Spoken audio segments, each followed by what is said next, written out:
apana kumbwira ngo buri musani ngeze nkore interview nk'iya Christopher ntago byashoboka munatangiye muziki muri none Christopher mwese dage we naga ari dage ni punch oya ako kantu winjemo naho kaje kodo ako kantu tuzagakate cyane tuzagakate Christopher ni punch nisika ibyo tuganira n'ubundi tutari kuri mi kangende niyo nyinya sawa okay dusubize rase abantu bafite inyinya muri iki gihugu bose ni abastar bro bakubwire se Ariel Ways ni crush wanje no kizi Ariel Ways ni crush wawe ako kizigenza n'inshuti yawe akora ngo dupedana akantu utangiye akantu ushyizemo ntago kari sawa nzagukubita kiripampara pampara yitwa ndera n'umunyarya wa munyamakuru yitwa Vivurangize ndango tuba tubaza tuve muri Belgique yitwa Filipita Filipita Belgique nzagukubita kiripampara ni kiripampara nayo vite Fone ndayifite bro. Hazasa mwaho mwana kandi utari umwasama. Dore ibyo azazana bizaba byiganje mu kwizana. Durazatumira benshi ariko hazasumwe kwijana. Durazabudira benshi ariko bazaza ari nk'intambara. Nabivuze nasinziriye ko we navuge yuko narotaga. Nabivuze ntagambiriye inyungu zo mwisi cyangwa kwikina. Nabivuze nk'uwatumitswe soza umuhango wo gutumira. Kubyumva itaburirwe no bihinyura burirwe inzira. Umwana w'umwasama bamwereka gikata mu nzira ubwenge bwiza buzima nubwigisha umuntu kwiyoroshya ubyumva uhinduke cyangwa bihakana buri nzira iherezo ry'ubuzima uzisanga uri munsi y'ubutaka cyakoze ako ndonza amana wa mugabo si wakundwaye witwa Bitonda wo mwanzaranye amakuru ge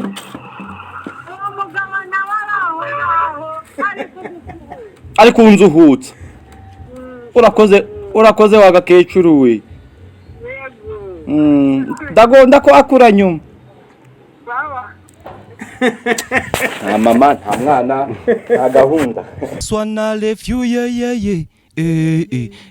n'uburyo ugenda you follow me all of my niggas them know this sinzo uburyo gusukoli n'amaniguteza popo wandeja babiloni ubundi kandi ndi king burayo ningano y'ubwenge mu mamiliyoni kaje kumifege turabakiriye abashyitsi bahire bandi nyanje cyamureze bro siko no muraperi bandi kamera nawe gucekinga neza urebe niba ndimo kanze ndebe niba ndimo arahagura ni yura ndakwiye no mu comedian abakozi b'Voka TV nandi gukunda nanje ariko ndimo azaba rero ibintu byatangiye ari interview komeza umwakire kodo abanyamakuru bameze gutya ibibitiri daptus bitire Rwanda akantu nazo basaba kana kare gakenewe cyane gusanga abantu badafite ubwenge baba bufite niba mugenda mwaga ibiyendo bwenge kuko ntabwo ngira no wese nayo ndi akira neza muri kiganiro cyacu ngiye ni kudoka tuningiye guhagarika kino kiganiro abandi kumwe n'umuhanzi w'icyamamare ko turi wamamara cyane kwa hano yamamariye ntago abantu bamamaza yamamariye mu butayu kandi nta bantu bahaba nubango azwi n'umucyanga azwi n'izuba imvura ntago nayo ntimuzi nubwo nta mvura yaguye tugiye kumwakira tumubaze mu butayu bimeze bite bari bakubwiye akire tuzaga kumbaza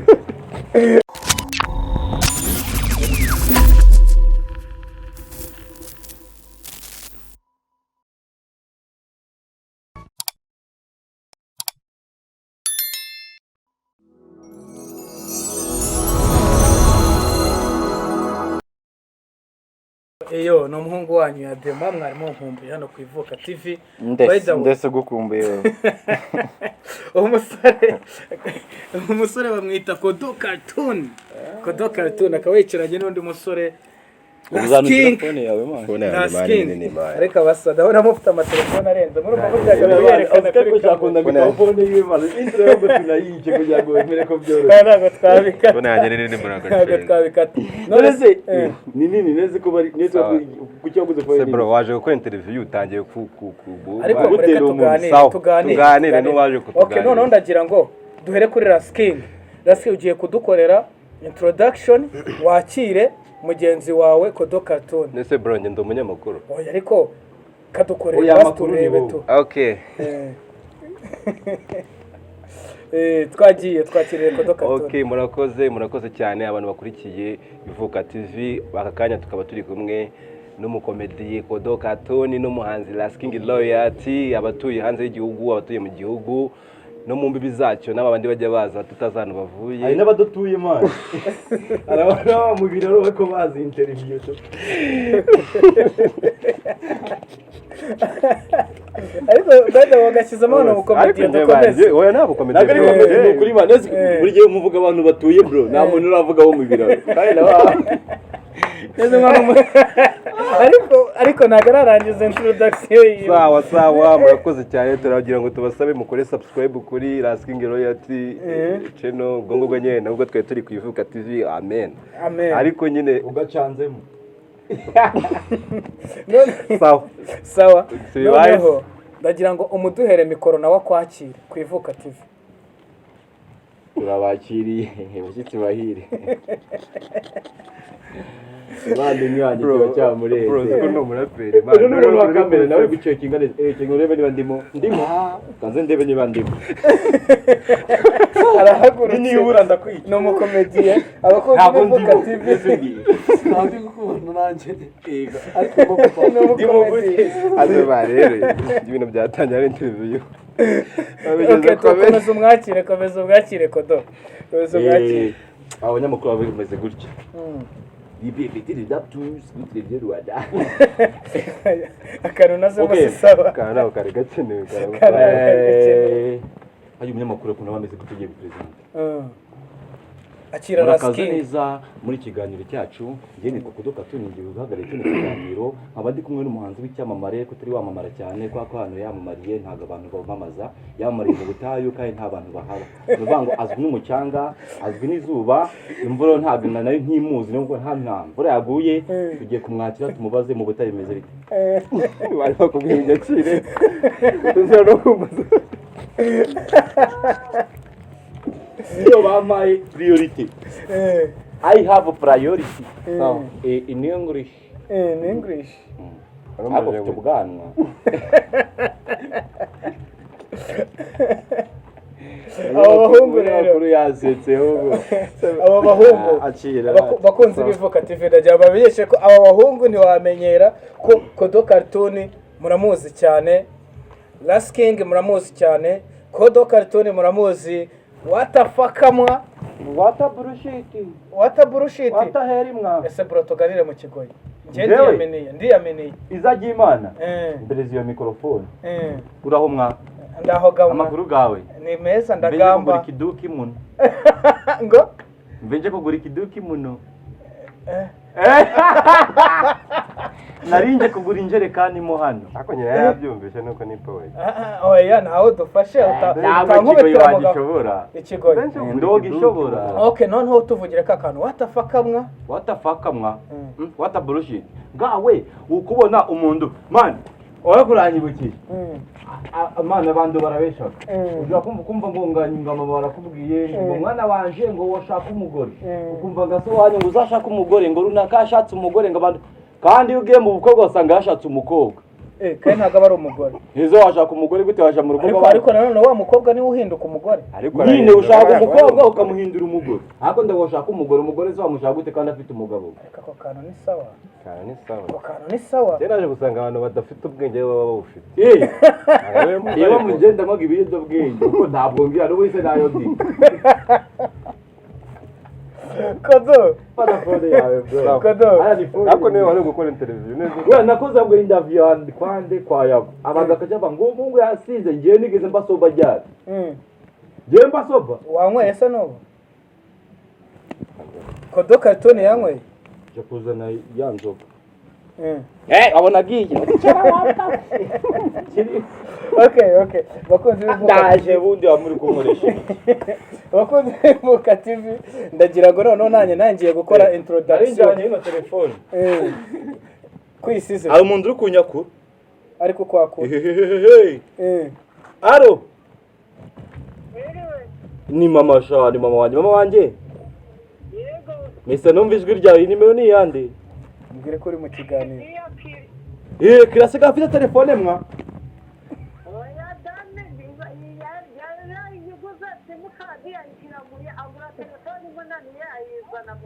ingo si umuhungu wawe si mwa umeze gute si dore baba we we bitatu dore wambaye ruwivito wambaye mama ndagwa bitatu none si kutakigambaga ikigoye waracebagiwe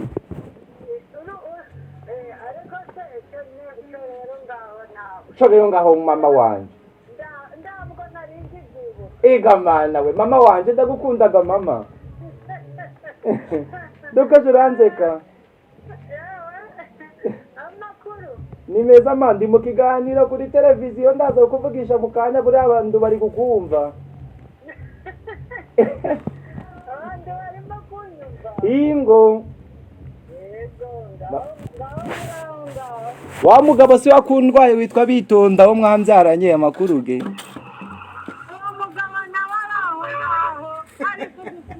Ari kunzuhutsa Urakoze wagakecuru we Ndagonda ko akura nyuma mama nta mwana nta gahunda Kodo mwamba uri interview tukayigira serie Iri serie man Urongeye ni gutya kwa serie ahubwo Mwore interview arahagurutse aragiye bamwita Kodo Cartoon umureze ngo nivuge Okay reka noneho dutangire nkore introduction mwari koze Rasking niwe twahereyeho ariko noneho ndagira ngo Rasking abantu batakuzi byashoboka ko ari abantu bakubonye bwa mbere hanyuma basanzwe bakuza ari bo bafana bawe Rasking yongera batema ku mirongo nicaranye n'abakambwe ku rwego rwa kinyarwanda twivuga bya kinyarwanda pani ibisigo bimwe bya gisambo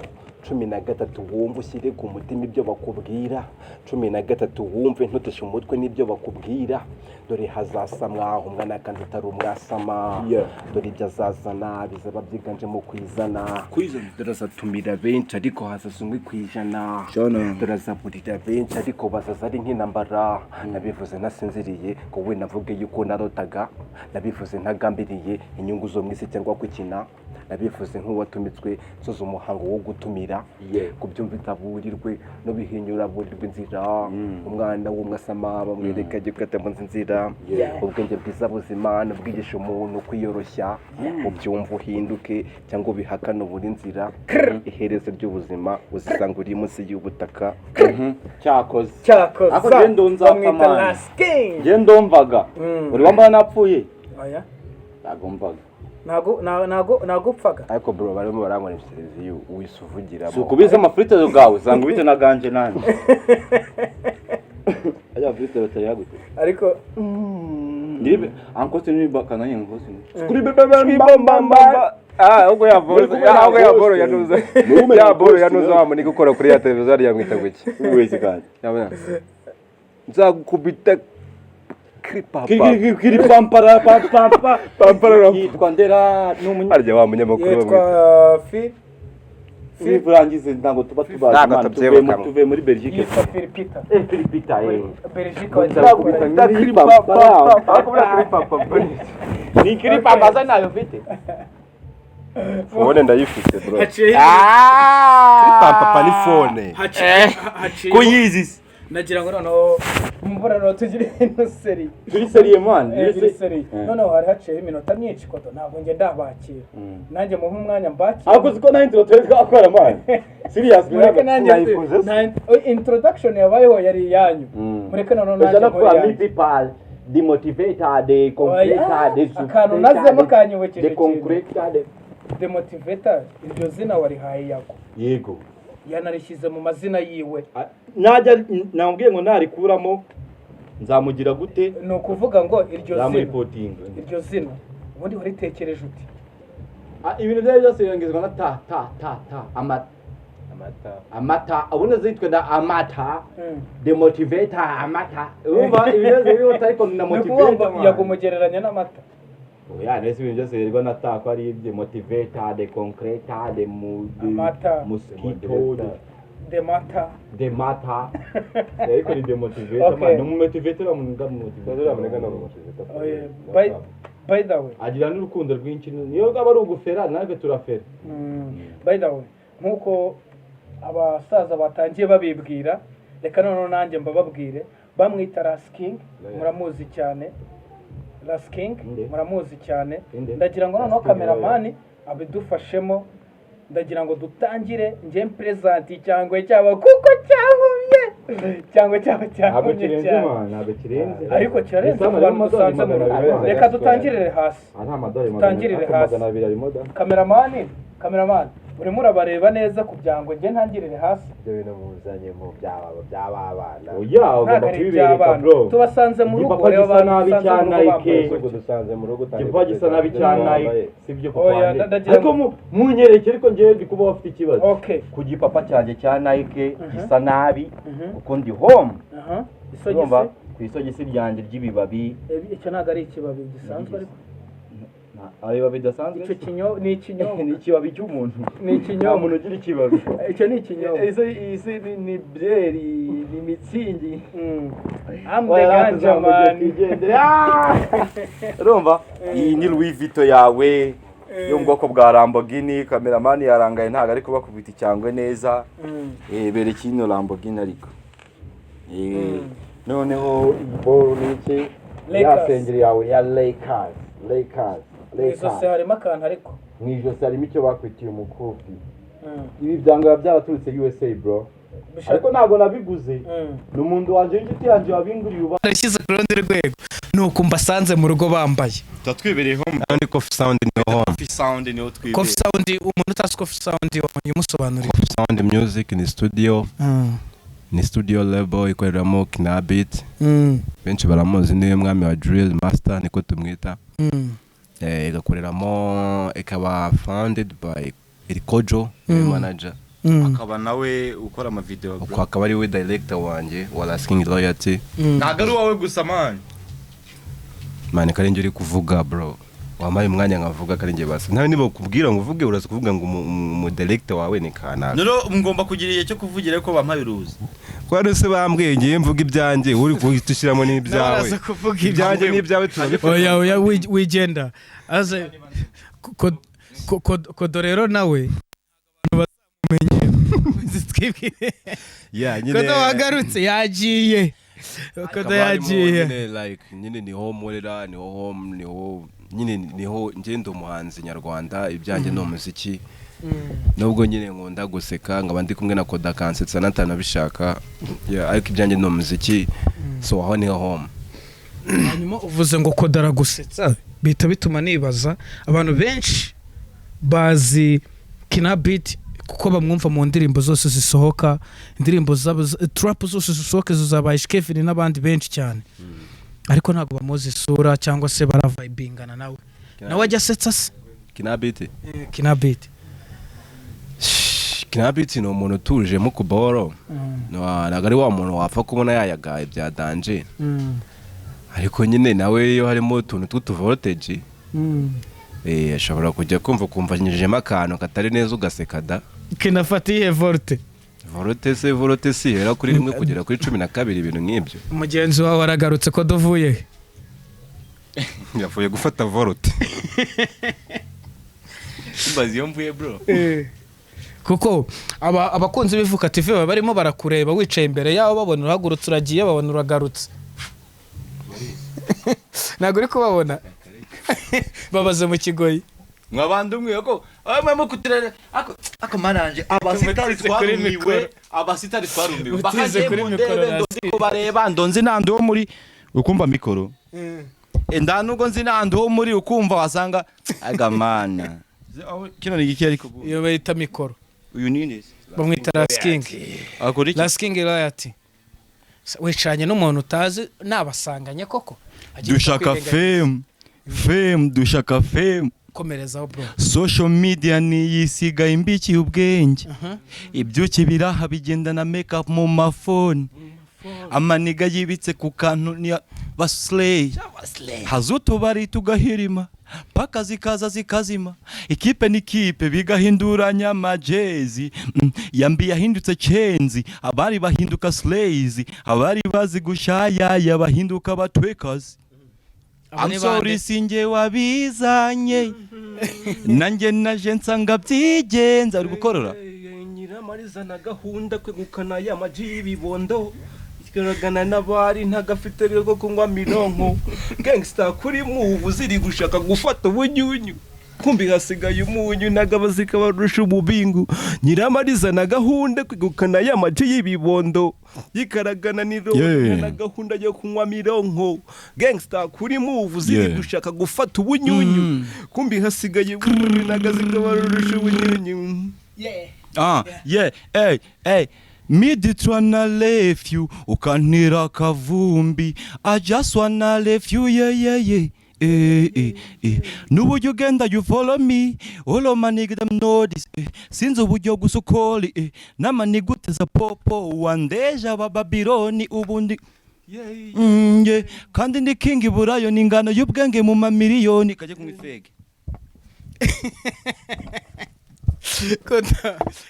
Koto ngo ugiye kunywa no ariko noneho umuntu witwa Kodo nge yanyemeje noneho Last King umukunzi wawe ugukurikiranye aha ashobora kwibaza ati se Last King ari muri Coffee Sound mwamaje kuvuga ko hano muri Coffee Sound ari mu ruganda rw'umuziki kuri hano mvuye kurereza umuja mahari ahirya mwayo gato no buretse tubabariraho gato nago nzabikata shuwandi kumwifege nago nzabikata ariko uburetse Last King abanza dusubiza abaretse bakabanza bakangwa interview muvandi kangende niyo nyinya sawa okay dusubize abantu bafite inyinya muri iki gihugu bose n'aba star bro bakubwire se Ariel Ways ni crush wanje Ariel Ways ni crush wawe ako kizigenza n'inshuti yawe akora ngo dupedana akantu tangiye akantu kizemo ntago kari sawa gusa icyo cyo nuko ejo nari inshuti yawe ugahita wongeraho Ankostini skribambamba skribambamske na yuda ariko noneho Last King kongeraho Meditone ndacyavugana bafite inyinya yekuyemo Mediman akomede boro yarakapenze bro yarakapize fo inyinya bani ariko inyinya ngewe nariye rwese tuzari promotinga gire ku rwego rw'isi inyinya abantu bose bahubwo batabishirishamo inyinya ubu niyo gahunda turimo comedy yayikuyemo nyine yarakapinze the nigga hook up by there even this nigga hook up ngiye nango nyangapinga man ubundi abantu bagomba kumenyera yuko Kodo ari Kodo bakabyumva bakabyakira bakamenya uko nteye n'ukuntu agomba kunjyana apana kumbwira ngo buri musani ngiye se nkore interview nk'iya Christopher ntago byashoboka natangiye muziki muri none Christopher mwese dage we ntago ari dage ni punch ako kantu Kodo ako kantu tuzagakate cyane tuzagakate Christopher ni punch nisika ibyo tuganira n'ubundi tutari kuri mimi ntago ari punch ariko nyine ntabwo nakora interview nk'Imana bafite ukuntu bakora interview ngende umukomediye nkabo muririmbyi ariko ko utari wansetsa bro asakere bote hanyuma Last King Kodo tubariro gato Last King atubwire nawe turakugeraho oya wigenda wakwicaye ntabwo wabasha kwicara utavuga basi umuntu wanje mano okay nje noneho niyo njyamye ndavuga okay noneho nari mubajije tujye kumaza ibibazo bitatu Last King okay tukatumubaze kimwe uramubaza cya kabiri Last King nari mubajije tumusanze hano muri Coffee Sound uri kumva bavuga Coffee Sound okay Coffee Sound phone mu manuza yawe yanjye tonza iPhone reka yishyire hagaragara yanjye kadukura akantu k'inyuma bayibone si yanjye barayibona 6S Plus ase kuyizi sha cyane nkaho wangiye ngo twanayiguze turi tuzise tuzibona do hanyuma ikibazo cya kabiri ubwo ni wowe urakimutubariza nari mubajije muri Coffee Sound niho tubasanze naho muri niho naho mukunze kuba muri mu buzima bwanyu bwa buri munsi nk'abakozi b'umuziki akazi muba muri ku kazi nk'uko umuntu abyuka bantu bakurikiye Ivuka TV nk'uko ushobora kuba ubyuka ujya gukora ikimotari ubyuka ujya muri butike ubyuka ujya gutwara taxi voiture ubyuka ujya mu kazi kawe kwa buri munsi aba nabo babyuka bajya muri studio ushaka abafana ako mwamfanye utamvana I don't give a fuck datangiye mu mfane noneho ndagira ngo dusubize ikibazo twari tumubajije hanyuma mu gihe ari kugisubiza ngiye kuguha mikoro yanjye nge nkoresha uramubaza icya kabiri wamubajije iki nari aho tumusanze hano muri Coffee Sound aho tumusanze hano muri Coffee Sound ari kuhakorera iki nyine abafana be bakeneye bavuze ko muri umuziki ari byo nabyuka aza gukora ubwenge bwarakwishe urikimara n'ubushyushyu bwawe n'icyo buzakugezaho neza uyu munyamakuru tumukorere ji cyangwa icyayi tumukorere iki Kodo dufasha abanza avugisha abakunzi b'Ivuka TV ntabwo nakwicara nakomeza nkavuga okay dusubize Lasking aryo rombajije ngo iki nari nkubajije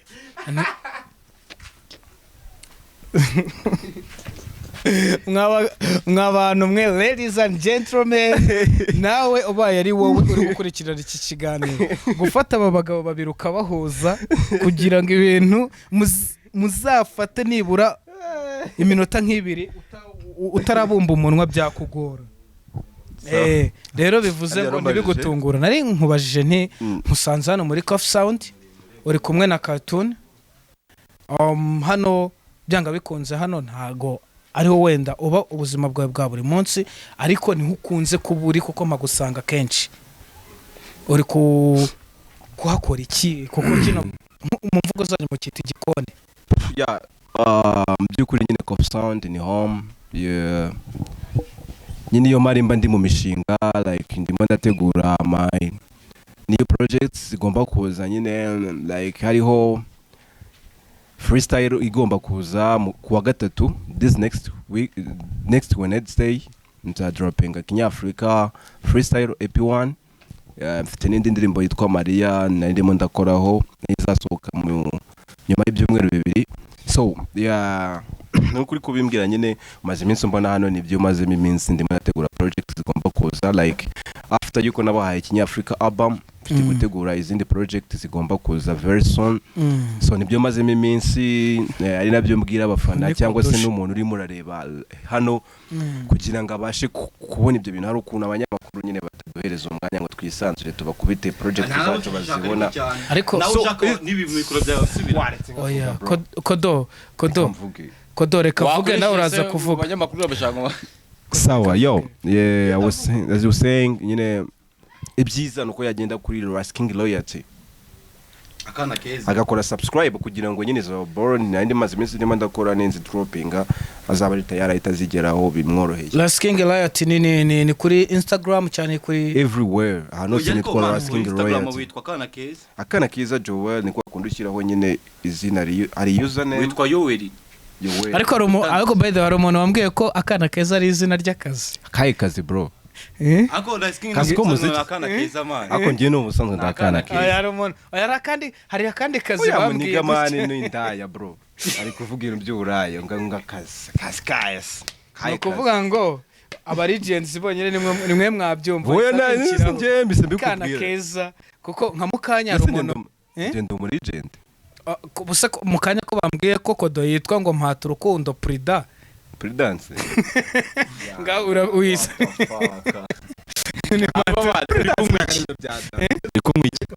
nta kintu ndi kunywa aho icyo nta kintu uri kunywa ahubwo mwazi Prudence kisaza yise Prudence irimo hano man ibise bikora iki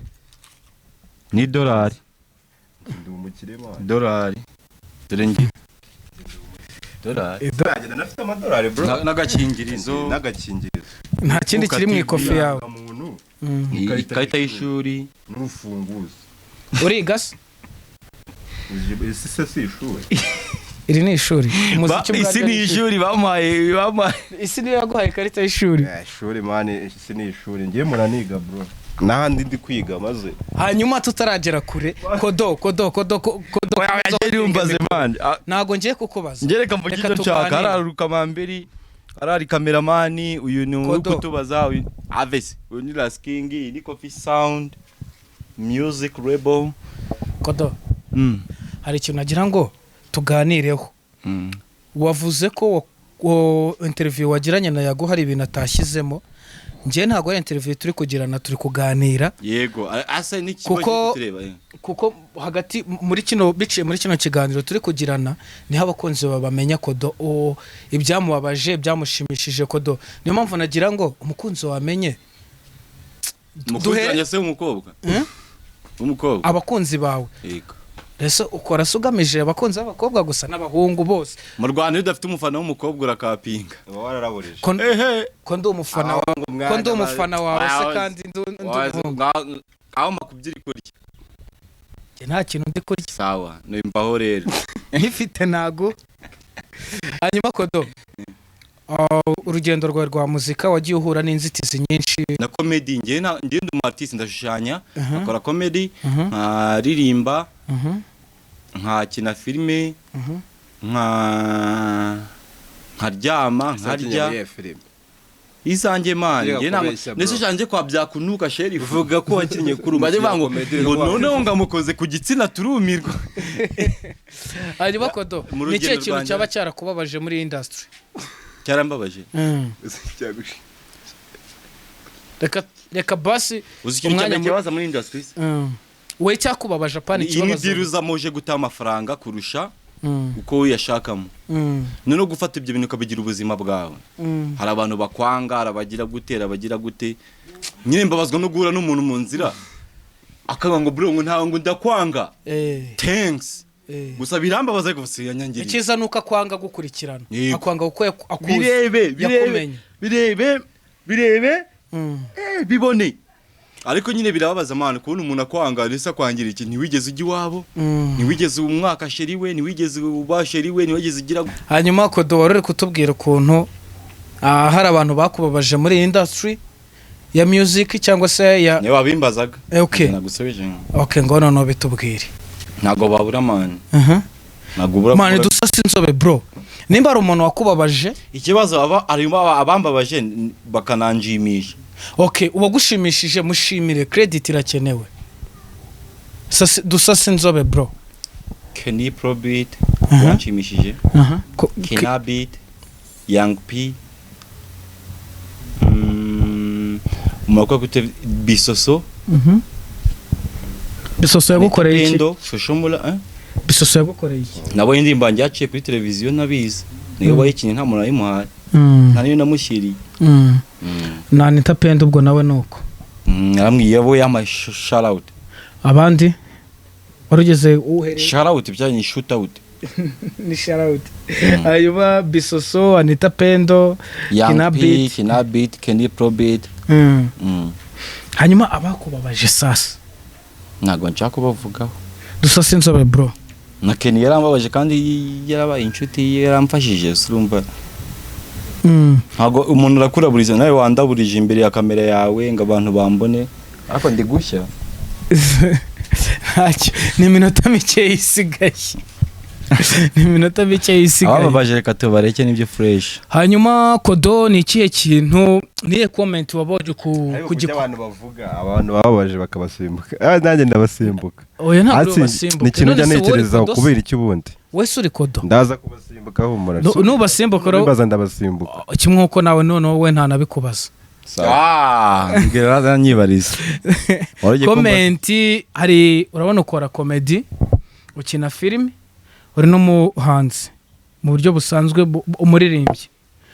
niye comment wabonye ikagushimisha niye comment wabonye ukumvira guci intege kodo turagukunda turabahana umujamo muri Amerika wampaye iki cyangwe kakinyorereza ku mafaranga ye akiguzaye kikangeraho byose amwe byatwaye ngahe sabura nk'amadolari 300 wabo man ibumbi 300 nuvuga ngo uhagaze 300 none tugusanze mu rugo arimo man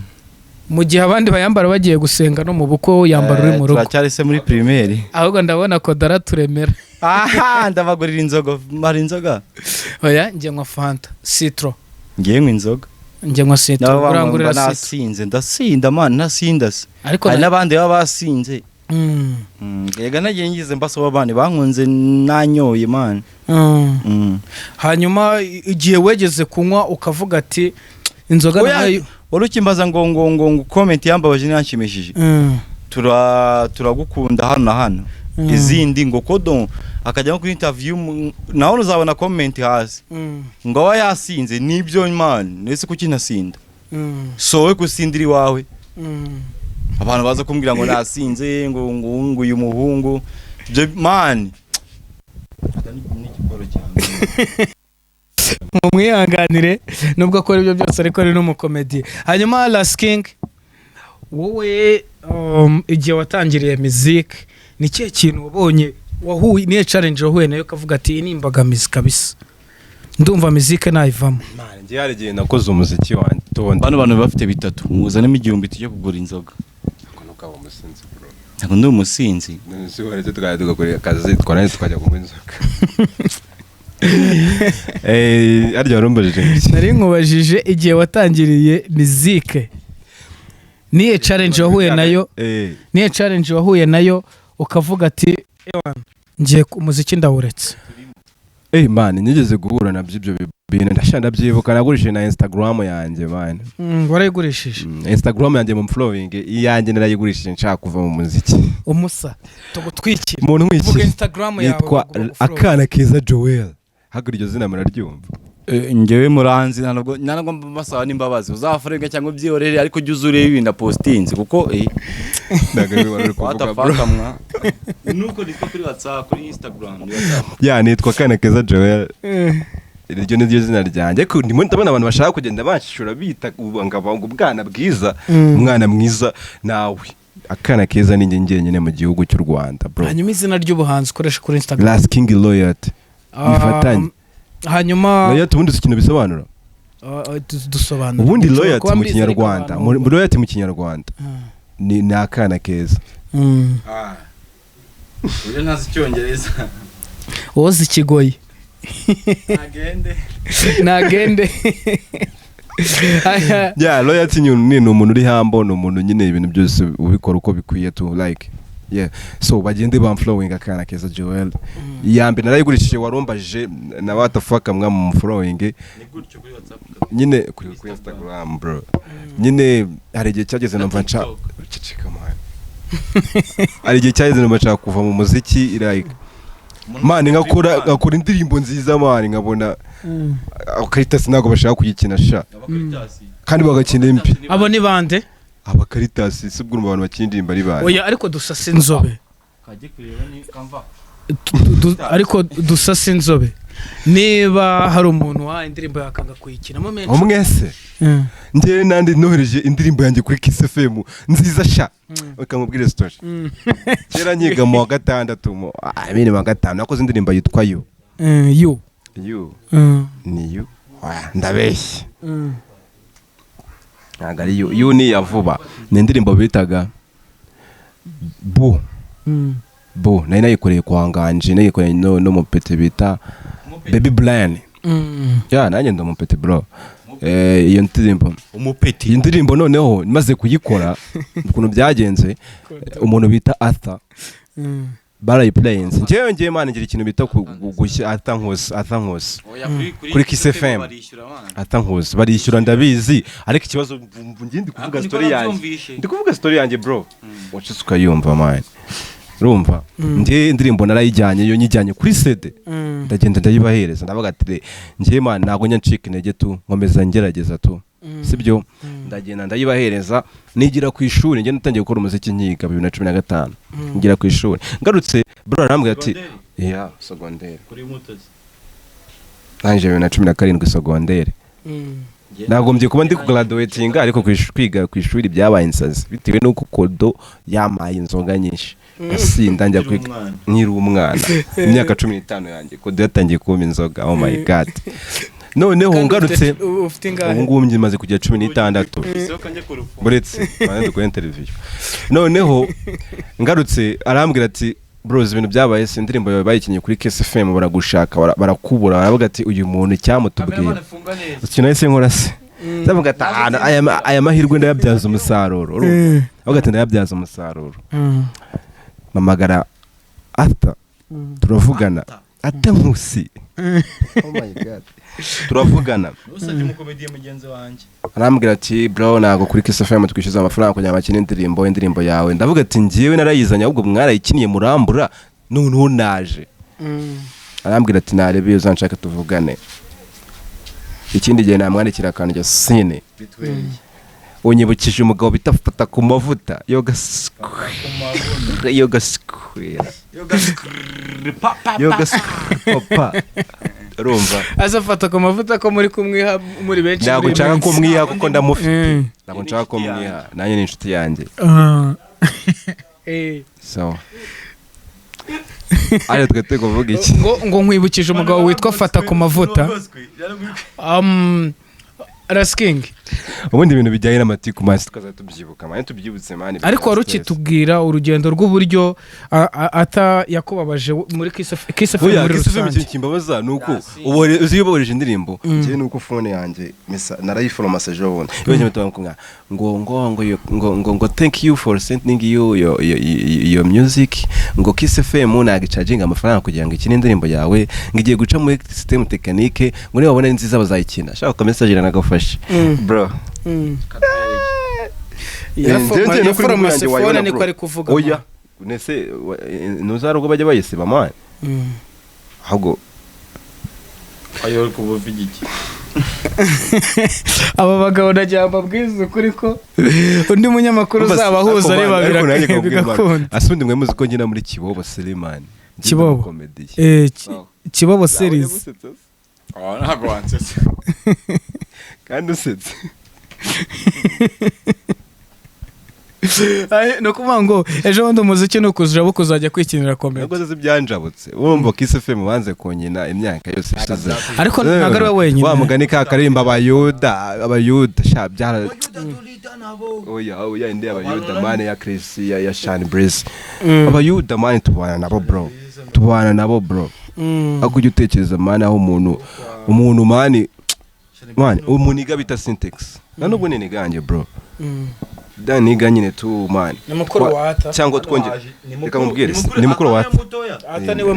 ata niwe muto kuri gashaka umukobwa ariko atagiye gushaka ahubwo syntax ahubwo atagiye gushaka kandi syntax ari aho ngaho ntagikwe